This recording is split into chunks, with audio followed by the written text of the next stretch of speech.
गौतमं देवीं सरस्वतीं व्यासं ततो जयमुदीरये। गुरुर्ब्रह्मा गुरुर्विष्णुः गुरुर्देवो महेश्वर गुरुर्साक्षात् परब्रह्म तस्मै श्री गुरुवे नमः।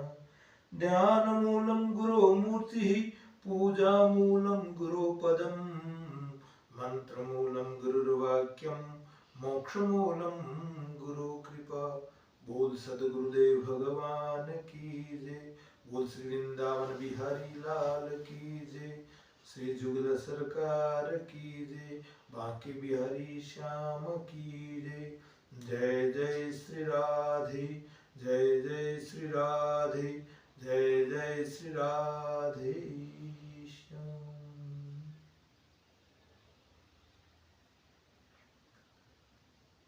अखिल ब्रह्मांड नायक, त्रिताप हरण करने वाले सत्य जो सतचित आनंद स्वरूप भगवान श्री कृष्ण चंद्र हैं, जो तीनों ही तापों के हरने वाले हैं, उन सच्चिदानंद घन परमात्मा के चरणों में मेरा हम नमस्कार करते हैं। देखो, हमारे सनातन धर्म में भगवान की अनेक स्तुतियां की गई है। उनमें भी भगवान से पहले गुरु को विशेष स्थान दिया गया, क्योंकि भगवान भी गुरु की चरणों की पूजा करते आए हैं। कहा है, वेदों में कहा है कि गुरुर् ब्रह्मा गुरुर्विष्णु गुरुदेवो महेश्वर गुरुर् साक्षात् परब्रह्म तस्मै श्री गुरुवे।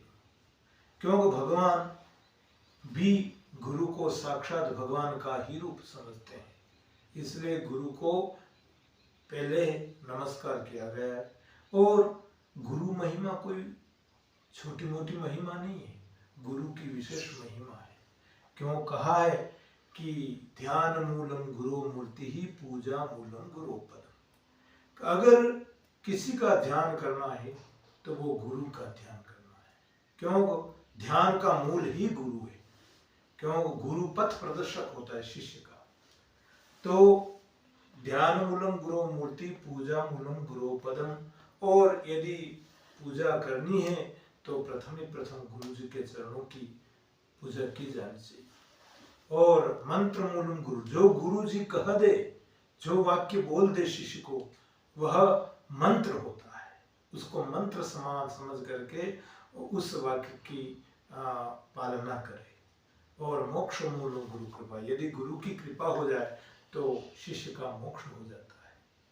तो इन चारों के पीछे ध्यान, पूजा और मंत्र है, वाक्य और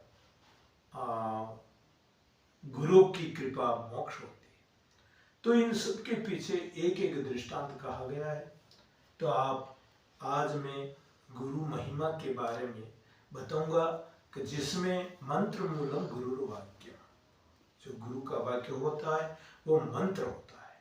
इसके पीछे एक दृष्टांत कहा गया है, जो आप श्रवण करने की कृपा करें। आप ध्यान से चित्त लगा करके सुने, क्यों कि पहले कौशल यदि आता है तो वो श्रवण का कौशल है। यदि एकाग्रता परम तप है न, यानी सुनना, ये तपेषु सर्वेषु एकाग्रता परम तप। सभी तपों में एकाग्रता बड़ा भारी तप है। मन को एकाग्र करना बड़ी भारी तपस्या है। तो इसके पीछे एकाग्रता, दत्त चित्त लगा करके सुनना। यदि जो शिष्य गुरु की बातों को चित्त लगा करके, मन लगा करके, कहीं मन न भटका करके यदि उनकी गुरु की बातों का श्रवण करता है तो वो सीधे ही उसके चित्त में, दिमाग में उतर जाती है और उसके दिमाग में वो स्थायी रूप से निवास करती है। वह शिष्य कभी उस बात को कभी नहीं भूल पाता है। इसलिए यहाँ श्रवण कौशल को पहले पुष्ट किया गया है। इसलिए पुराणों में कथा होती है तो सुनने में शौनकादि ऋषि बहुत महत्वपूर्ण हैं, कुशल श्रोता हैं और वक्ता भी